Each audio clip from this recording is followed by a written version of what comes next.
السلام علیکم ورحمۃ اللہ وبرکاتہ۔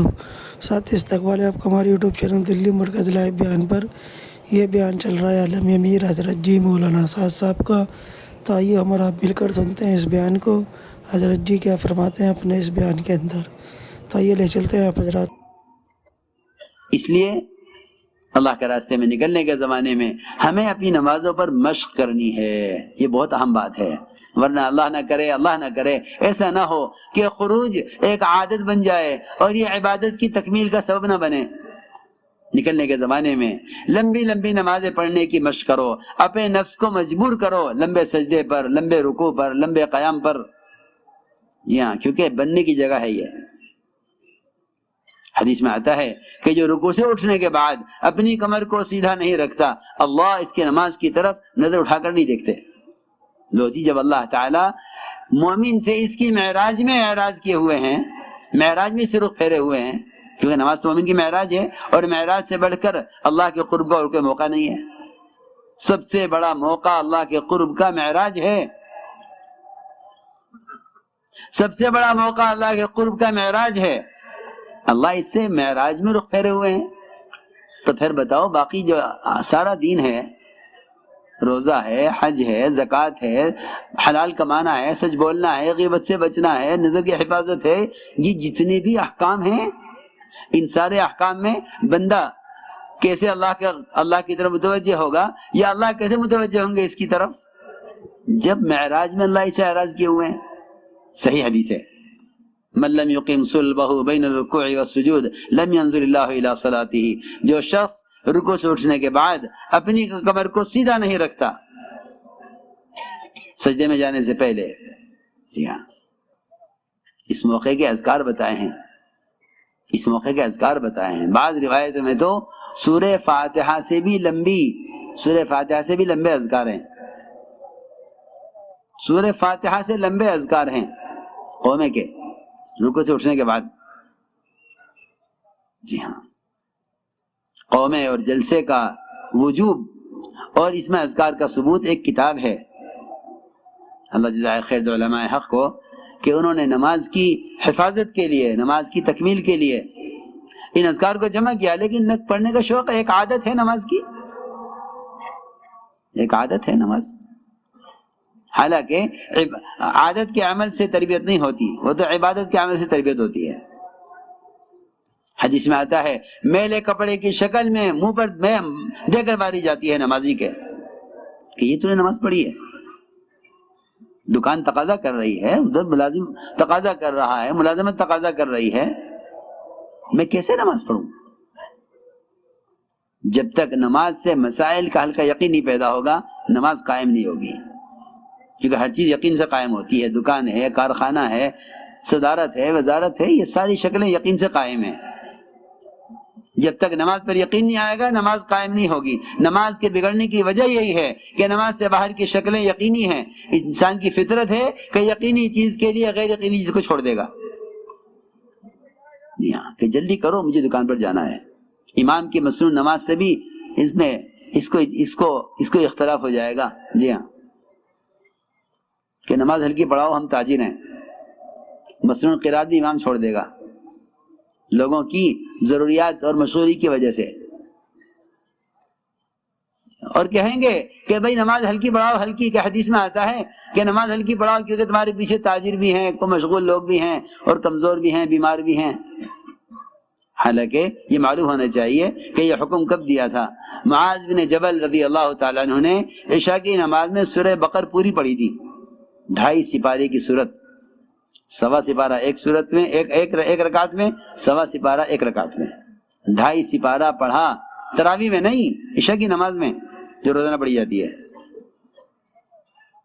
اور صحابہ کو لگا کہ ہاں یہ نماز لمبی ہے، آپ کے معمول سے آپ نمازیں پڑھتے ہیں، وَالتِّينِ إِنَّا أَنزَلْنَاهُ وَاللَّيْلِ وَالشَّمْسِ وَالضُّحَىٰ، آپ یہ پڑھتے ہیں۔ صحابی نے جا کر عرض کیا کہ یہ نماز پڑھائی ہے امام العلماء معاذ بن جبل رضی اللہ تعالیٰ عنہ نے عشاء کی نماز میں سورہ بقر پڑھی ہے۔ آپ نے فرمایا افتان انت یا معاذ، کہ معاذ کیا تم لوگوں کے نماز سے اکتاہٹ میں ڈال دو کہ لوگ اکتا جائیں اتنی لمبی نماز پڑھ کر؟ یہ فرمایا۔ وہاں کہا تھا نماز ہلکی کرو. ہاں اس لیے کہ سنت میں اعتدال ہے، سنت میں اعتدال ہے، نہ عمل کی افراط ہے نہ تفریط ہے، نہ عمل کی کمی ہے نہ زیادتی ہے، سنت میں اعتدال ہے. عبادت میں، دعوت میں، جو ہے کمانے اور خرچ کرنے میں جو اعتدال سنت میں ہے وہ خدا کی قسم سنت سے ہٹ کر اعتدال کسی چیز میں بھی نہیں ہے. سارے معاشرے کا، سارے نظام دنیا اور دین کا نظام وہ اتباع سنت میں ہے، کیونکہ سنت میں اعتدال ہے. آپ کا یہ فرمانا الا ما عدل فمن يعدل، یہ صرف ناپ تول کے لیے نہیں ہے، یا صرف کسی جھگڑے کا فیصلہ کرنے کے لیے نہیں ہے، بلکہ الا ما عدل فمن يعدل، کہ اگر عدل میں نہیں کروں گا تو کون کرے گا. جی ہاں، آپ کا پورا نظام دین اعتدال پر ہے، یہ ہے مطلب اس کا. آپ ہر چیز میں اعتدال پر ہیں، سونے میں، اٹھنے میں، عبادت میں، بیوی سے ملنے میں، اور سب میں آپ اعتدال سے ہیں. اس لیے اتباع سنت میں اعتدال ہے. تو میں نے عرض کیا کہ کیونکہ نماز سے کامیابی کا یقین نہیں ہے، اس لیے آدمی نماز کو بگاڑتا ہے دکان کے لیے. سب سے زیادہ کاروبار کو بددعا نماز کی لگتی ہے. میری بات سے بھی یاد رکھیں، یہ لوگ نماز بگاڑتے ہیں، کاروبار کے لیے تعویذ لینے آتے ہیں، عملیات اور سحر کرایا ہوا ہے. خدا کی قسم کوئی سحر نہیں ہے اور کوئی عملیات کی ضرورت نہیں ہے. تیری نماز نے تیری دکان کے لیے بددعا کی ہوئی ہے. اپنی نماز کو درست کر لے. صحیح حدیث میں ہے کہ جو آدمی نماز کو بگاڑتا ہے، نماز اللہ سے کہتی ہے اللہ اس کو ایسا برباد کر جسے اس نے مجھے برباد کیا ہے. اور یہ حقیقت ہے کہ سب سے زیادہ نماز کو بگاڑا جاتا ہے کاروبار کے لیے. نماز کو بگاڑا جاتا ہے کاروبار کے لیے سب سے زیادہ، کیونکہ آدمی کہتا ہے کہ میں کیا کروں، اگر میں سبب چھوڑتا ہوں عمل کے لیے تو سبب ہاتھ سے چلا جائے گا. اس لیے کہہ رہا ہوں کہ اللہ کے راستے میں نکل کر لمبی لمبی نمازیں پڑھنے کی مشق کیجو. رکوع میں، سجدے میں، قوم قاعدے میں ان کے اذکار کا اہتمام کرو. میں نے عرض کیا کہ اتنی لمبی حمد ہے قومے میں، اتنے اذکار ہیں قومے کے کہ بعض اذکار تو سورہ فاتحہ سے بھی زیادہ لمبے ہیں. ربنا لك الحمد حمدا كثيرا طيبا مباركا فيه ملء السماوات والارض وما بينهما وملء ما شئت من شيء بعد اهل الثناء والكبرياء والمجد احق ما قال العبد وكلنا لك العبد لا مانع لما اعطيت ولا معطي لما منعت ولا راد لما قضيت ولا ينفع ذا الجد منك الجد. یہ ذکر ہے کس کا؟ قومے کا. رکوع سے اٹھنے کے بعد، سجدے میں جانے سے پہلے. اب تو حال یہ ہے کہ ابھی مقتدی رکوع سے اٹھا بھی نہیں ہوتا ہے کہ امام سجدے میں چلا جاتا ہے. وہ کیا کرے بیچارہ؟ اسے بھی میں نے مقتدیوں کی رعایت میں ان کی چاہت کی نماز پڑھانی ہے. جیسے چاہت کا کھانا چاہیے، چاہت کا لباس چاہیے. جی ہاں، ہوٹلوں میں چاہت کے کھانے چاہیے، ایسے ہمیں چاہت کی نماز چاہیے. سب سے زیادہ کاروبار کو بددعا نماز کی لگتی ہے، میں یہ کہنا چاہتا تھا. اور سب زیادہ دین کا بگاڑ نماز کے بگاڑ پر ہے. اس لیے میرے دوستو عزیزو، اللہ کے راستے میں بڑی سخت وعیدیں ہیں ایسی نمازوں پر. ابن عباس اور عبداللہ بن مسعود دونوں فرماتے ہیں کہ جس کی نماز اس کو منکر سے نہیں روکتی اور جس کی نماز میں اطمینان نہیں ہے، اس کی نماز اس کو اللہ سے دور کرتی رہتی ہے. اس لیے فرمایا من اقامها فقد اقام الدین، جو نماز کو درست کر لے گا اور صحیح طریقے سے ادا کرے گا اطمینان کے ساتھ، اس نماز سے پورا دین قائم ہو جائے گا. نماز کے قائم ہونے کے اثرات معاشرے پر، معاملات پر، اخلاق پر، سب کہیں پر پڑیں گے. اور نماز کے بگڑنے کے اثرات بھی سب پر پڑیں گے. ان کے معاملات بگڑیں گے نماز بگڑنے سے، کیونکہ جس کے اللہ کے درمیان کے تعلق بگڑیں گے اس کے مخلوق کے درمیان کے تعلقات بگڑیں گے. اس لیے ہمیں جماعت میں نکل کر اپنی نمازوں میں کمال پیدا کرنا ہے. یہ نکلنا اسی لیے تھا، یہ نکلنا اصل اسی لیے تھا کہ کاروبار سے، بیوی بچے کی مشغولی سے باہر نکل کر عمل کرو. دیکھو جب تم اس عمل کے ہی لیے فارغ ہو جاؤ گے تو پھر تمہارے اعمال کے اندر کمال پیدا ہوگا. اس لیے عادی بنایا گیا تھا ان کو کہ جب کوئی حاجت پیش آئے تو حاجت کو مؤخر کرو نماز کے لیے. اس لیے فرمایا کہ اپنے اسباب کو مؤخر کیا کرو، اعمال کو مقدم کیا کرو. یہ بھی ایک مشق ہے نماز پر کہ نماز سے مسائل کو حل کرایا جائے. حضور اکرم صلی اللہ علیہ وسلم نے فرمایا، ایک صحابی سے جنہوں نے عرض کیا تھا کہ میں تجارت کے لیے بحرین جانا چاہتا ہوں، فرمایا پہلے 2 رکعت نماز پڑھ لو۔ کیوں؟ اس لیے کہ اللہ کی قدرت اور اس کا وعدہ تجارت پر نہیں ہے، اس کا تو وعدہ عبادت پر ہے، اس کا تو وعدہ عبادت پر ہے، تجارت پر نہیں ہے۔ یہ تو سبب امتحان کے لیے ہے اور نماز اطمینان کے لیے ہے۔ میں نماز پڑھ کر اللہ سے مانگا ہے، اللہ دیں گے۔ اس لیے اپنی حاجت کو مؤخر کیا کرو فرض نماز کے لیے۔ فرماتے عبداللہ بن مسعود رضی اللہ تعالیٰ عنہ، احملوا حوائجکم علی المکتوبہ، اپنی حاجت کو مؤخر کیا کرو فرض نماز کے لیے۔ فلاں مسئلہ پیش آ گیا ہے، ظہر کے بعد نماز کے لیے جائیں گے مسجد میں، اللہ سے کہیں گے۔ ابھی یہ مزاج نہیں ہے، حالانکہ اندازہ کریں وہ محمد صلی اللہ علیہ وسلم جو فرما رہے ہیں ان ربی یطعمنی و یسقینی، میرا رب مجھے کھلاتا ہے پلاتا ہے۔ روایت میں ہے کہ آپ کے لیے آسمان سے کھانا گرم، کیا کہتے ہیں اس برتن کو جس میں کھانا گرم رہتا ہے؟ ہاں، گرم برتن کے اندر بند آسمان سے کھانا اتر کر زمین پر آتا ہے اور گرم رہتا ہے، اور آپ اس میں سے کھایا آپ نے، اور جتنا کھایا اتنا کھا کر اس برتن کو آسمان پر واپس بھیج دیا۔ آپ نے فرمایا اگر میں اس کو باقی رکھتا تو نہ یہ کھانا کبھی ختم ہوتا نہ کبھی سڑتا، کھاتے رہتے ہمیشہ کے لیے۔ اس میں سے جنت کا کھانا تھا، نہ ختم ہونے والا ہے اور نہ خراب ہونے والا ہے۔ سوچو، غور کرو، جن کے لیے آسمان سے کھانا بند ڈبے میں تیار اترے، ایسے نبی 3 مرتبہ بھوک کی شدت سے مسجد جا رہے ہیں اور نماز پڑھ کے اللہ سے کھانا مانگ رہے، اور پھر اگر پوچھ رہے گھر میں کھانا آیا کہ نہیں آیا، پھر مسجد میں، پھر اگر پوچھا، پھر مسجد گئے، پھر اگر پوچھا، 3 مرتبہ کے بعد 4تھی مرتبہ میں کھانا آیا ہے۔ کیوں؟ آپ کو اس کی کیا ضرورت تھی؟ آپ یہ بھی کہہ رہے ہیں میرا مجھے کھلاتا ہے پلاتا ہے۔ اللہ نے آپ سے یہ بھی کہا ہے ہم آپ سے رزق آپ کو ہم دیں گے، ہم آپ سے روزی کمانا نہیں چاہتے، پھر آپ یہ کام کر رہے ہیں کیوں؟ اپنی امت کو دعا کے ذریعے مسائل کے حل کی تعلیم دینے کے لیے اور اپنے آپ کو اللہ کے سامنے محتاج ظاہر کرنے کے لیے، ورنہ آپ صلی اللہ علیہ وسلم نے بادشاہت والی نبوت کا انکار کر دیا تھا کہ مجھے یہ بادشاہت والی نبوت نہیں چاہیے، مجھے فاقہ والی نبوت چاہیے تاکہ میں عاجز ہو کر تجھ سے مانگوں۔ اس زمانے کے اسباب تو مسجد میں آنے سے روک رہے ہیں، اور اس زمانے میں لوگ عام طور سے سمجھتے تھے کہ ہمارے مسائل کا حل مسجد میں ہے، جا کے اللہ سے کہو مسجد میں۔ اس لیے میرے دوستو عزیزوں، اپنی نمازوں پر یہ مشق، کوئی حاجت پیش آئے 2 رکعت پڑھ کے اللہ سے مانگیں، اس یقین اللہ میری حاجت میرا عمل پوری کریں گے، کیونکہ اصولی بات یہی ہے، ہمارا نعرہ یہی ہے اور ہماری دعوت یہی ہے کہ اللہ کی قدرت وعدوں کے ساتھ ہے، وعدے حکموں کے ساتھ ہیں، اسباب کے ساتھ قدرت بھی نہیں ہے، وعدہ بھی نہیں ہے۔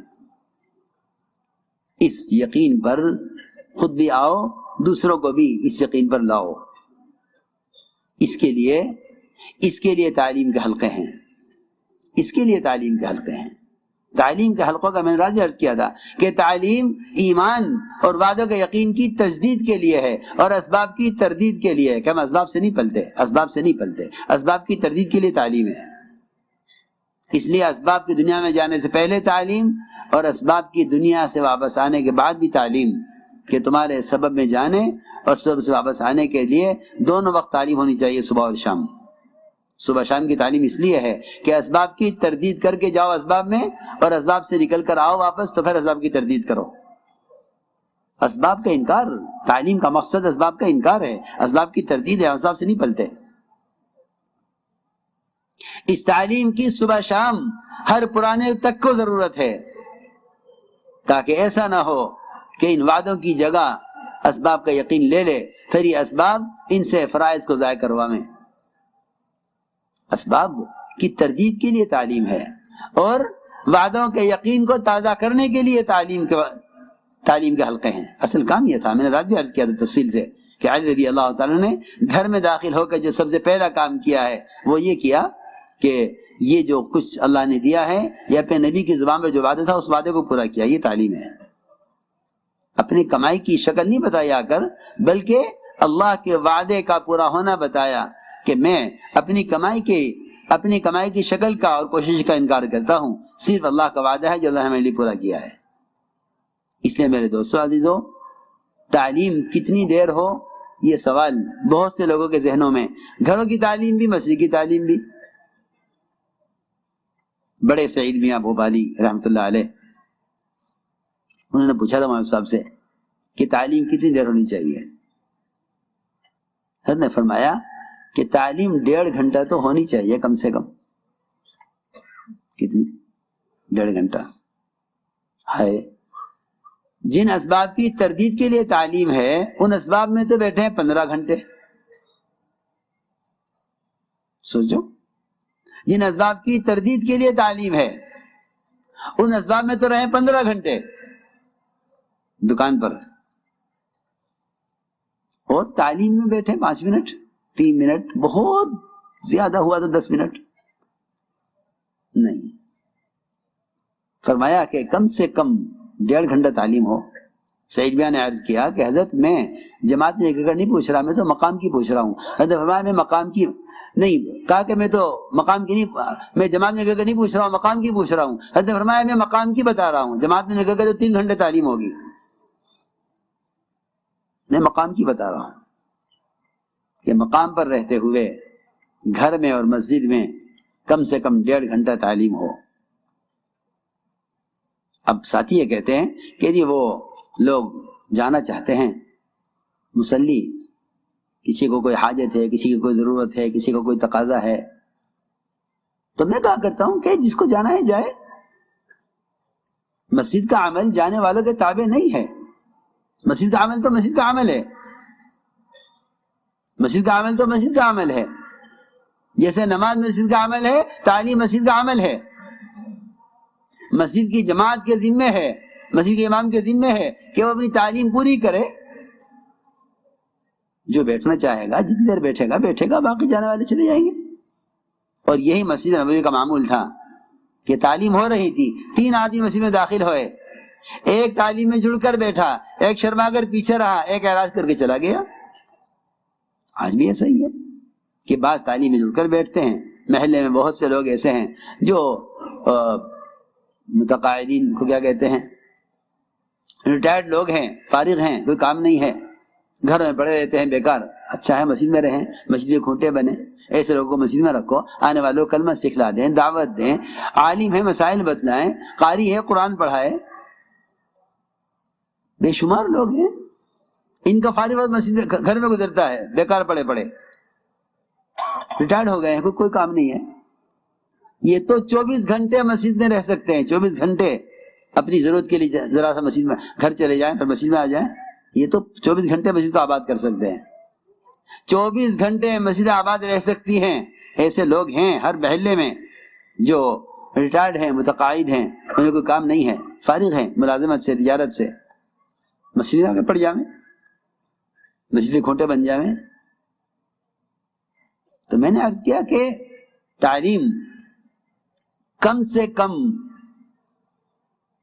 آدھے گھنٹے سے شروع کریں اور 1.5 گھنٹے تک پہنچائیں اس کو، جس میں تعلیم کا طریقہ یہ ہے کہ نماز کے بعد تعلیم ہو، اور ایسی نماز کے بعد جس نماز میں زائد لوگ شریک ہوتے ہیں تعلیم ہو، اور جو آدمی جانا چاہے وہ چلا جائے، کیا بات ہے؟ کسی کا پاؤں پکڑ کے بٹھانا زبردستی تو ہے نہیں، یہ تو مسجد کا عمل ہے نا ایک، جیسے نماز مسجد کا عمل ہے، تعلیم مسجد کا عمل ہے۔ اگر خدا نہ کرے کوئی یہ کہنے لگے کہ امام صاحب تکان بہت ہے اور تقاضا بھی ہے جانے کا، اگر بجائے ظہر کی 4 رکعت کے 2 پڑھا دیں، یہ تو مسجد کا عمل ہے، یہ 4 رکعت ظہر کی نماز 4 رکعت ہوتی ہے۔ ہاں مثال دے رہا ہوں کہ جیسے مسجد کا عمل 4 رکعت نماز ہے، ایسے مسجد کا عمل تعلیم ہے۔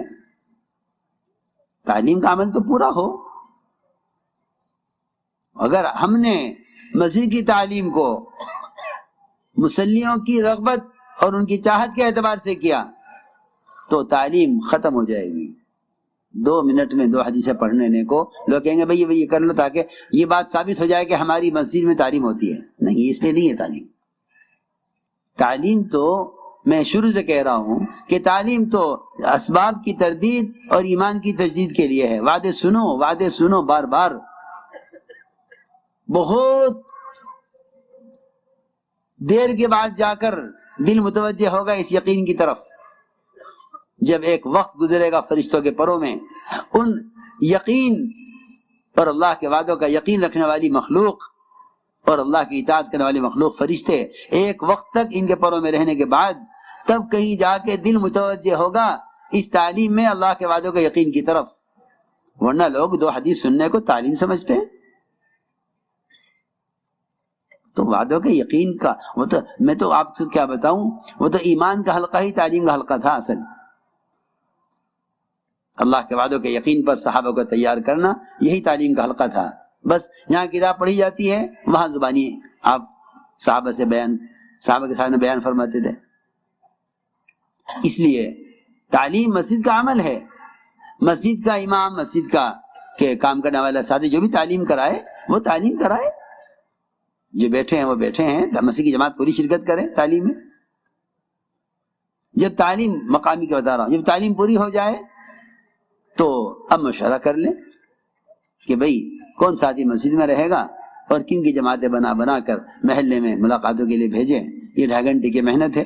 تعلیم کا متصل ہو، دوسرا وقت ہو، لیکن تعلیم مسجد کی پوری ہونی چاہیے اور مسجد کی جماعت پوری تعلیم میں شرکت کرے. جب تعلیم پوری ہو جائے مسجد کی، اس کے بعد پھر مسجد کی آبادی کی محنت ہو جس وقت بھی ہو. لیکن تعلیم موقوف نہیں ہے محلے کے لوگوں پر کہ بھئی لوگ جانا چاہتے ہیں تعلیم بند کرو، ایسا نہیں ہے. ہاں جو بھائی بلکہ کہتے ہیں تعلیم کرنے والا 10 منٹ 15 منٹ 20 منٹ بعد جب دیکھے کہ بھئی لوگوں کو اندازہ ہو جاتا ہے لوگ اٹھنا چاہتے ہیں، کہہ دے کہ بھئی تعلیم تو ابھی جاری رہے گی. کسی کو اگر کوئی شدید ضرورت ہے تو وہ جا سکتا ہے، کسی کو باندھ کر بٹھانا تو ہے نہیں. یہ ہے طریقہ تعلیم کا. اور اس میں بھی اس بات کا پورا لحاظ رکھا جائے کہ صبح کی تعلیم میں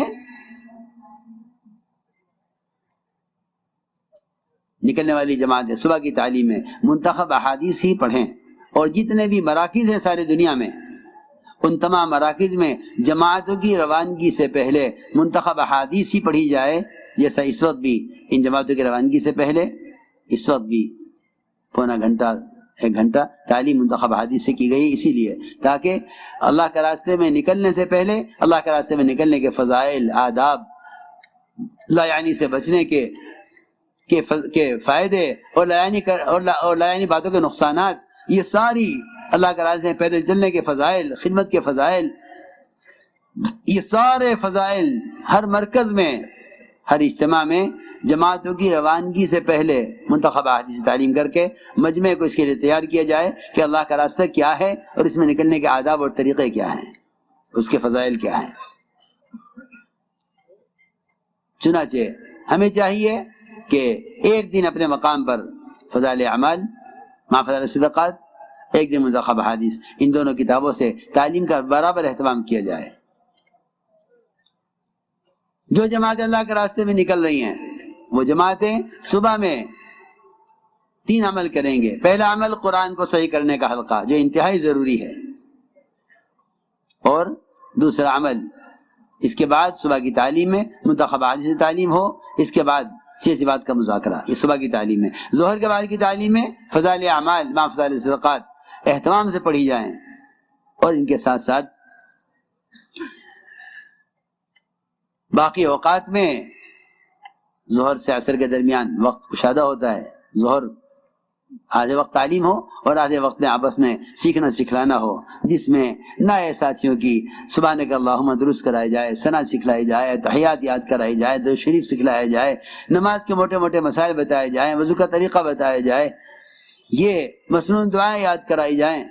اللہ جزائے خیر دے علماء اب جماعتوں کے ساتھ نکلنے لگے ہیں، حرکت میں آ گئے ہیں اللہ تعالیٰ، اس لیے کہ اصل قائد یہی ہیں۔ اگر جماعتوں کے ساتھ علماء ہیں پھر تو پوری جماعت پر ایسی محنت علماء کریں گے کہ ان کے ذریعے سے جماعتوں کی تربیت ہوگی، تعلیم ہوگی، انہیں صحیح نماز پڑھنا آئے گا۔ بلکہ میں تو کہا کرتا ہوں کہ علماء اگر محنت کریں جماعتوں پر تو ایسی محنت علماء کے ذریعے ہو سکتی ہے کہ ان میں سے ہر ایک واپس آ کر نماز پڑھانے کے قابل ہو جائے۔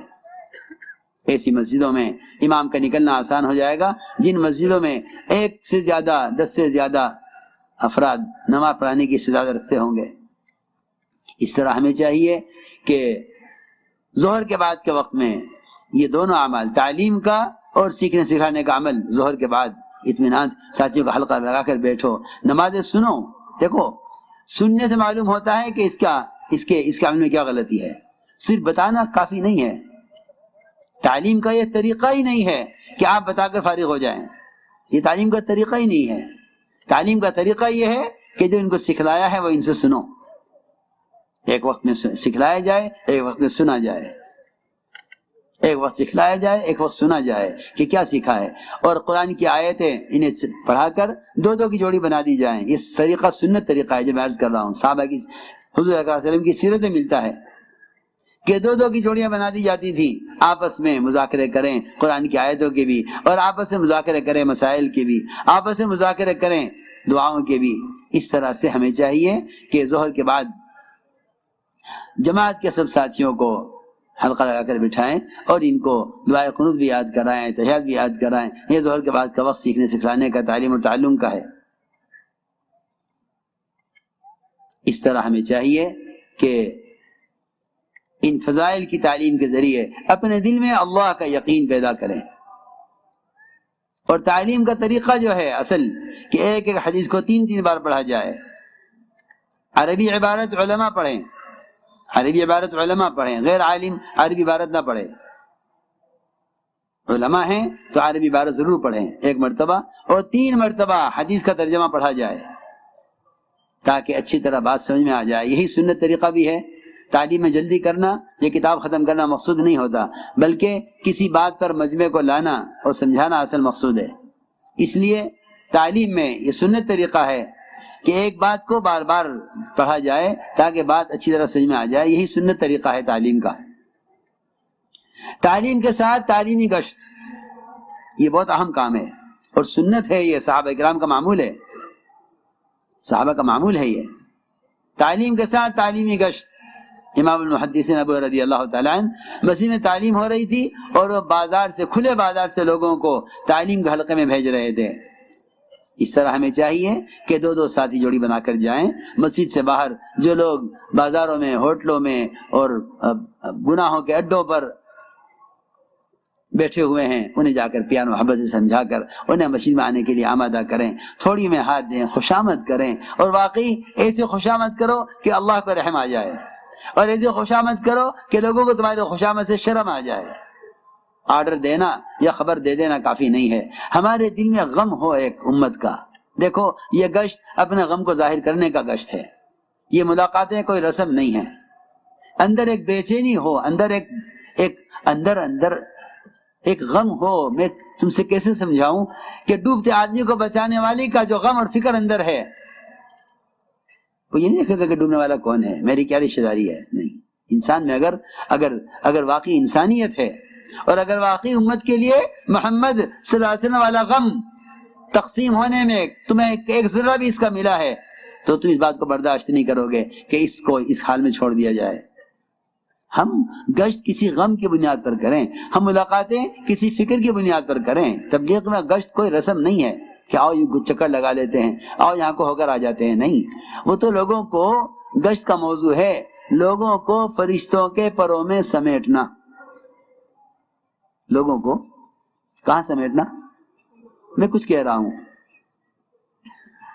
لوگوں کو فرشتوں کے پروں میں سمیٹنا، شیاطین کے پروں سے نکال کر، کہ صحیح حدیث میں ہے کہ شیاطین بازار میں انڈے دیتے ہیں وہیں بچے نکالتے ہیں۔ ان کو ان شیطانوں کے پروں سے اور ان شیاطین کی صحبت سے اور اس غلط ماحول کے اثر سے نکال کر انہیں کسی طرح فرشتوں کے پروں میں لانا، یہ گشت کا موضوع ہے۔ اس لیے تعلیم کے دوران تعلیمی گشت ہوگا، ایک ایک کو دعوت دے کر مسجد میں تعلیم کے حلقہ میں آنے پر آمادہ کریں۔ 2 ساتھی 3 ساتھی گشت کر کے آ گئے، پھر دوسرے 2 چلے جائیں۔ اس طرح تعلیم کے دوران مسلسل تعلیمی گشت چلتا رہے، امیر صاحب 2 ساتھیوں کو بھیجتے رہیں، جوڑی بنا دیں اور یہ لوگوں کو تعلیم کے حلقے میں لے کر آئیں، جس سے جماعت کی تعلیم بھی ہوتی رہے اور باہر کے لوگوں کو بھی تعلیم کے حلقے میں جوڑا جاتا رہے۔ اس طرح ہمیں تعلیم کے دوران تعلیمی گشت کا اہتمام کرنا ہے۔ دوسرا عمل ذکر ہے۔ ہماری اصف مدد ہے، علم اور ذکر یہ دونوں ایک دوسرے کے ساتھ ایسے لازم ہیں کہ بغیر ذکر کے علم ظلمت ہی ظلمت ہے، اور بغیر علم کے ذکر حضرت فرماتے تھے کہ شیطان جاہل صوفیہ کو استعمال کرتا ہے اس کو گمراہ کرنے کے لیے۔ اس لیے علم فرض ہے، علم فرض ہے، علم کے بغیر کسی عبادت کی کسی عبادت کو کوئی اعتبار نہیں، اور علم کے بغیر کوئی عبادت اللہ کے قابل قبول نہیں۔ اخلاص کافی نہیں عمل کے لیے، اخلاص کافی نہیں عمل کے لیے۔ جو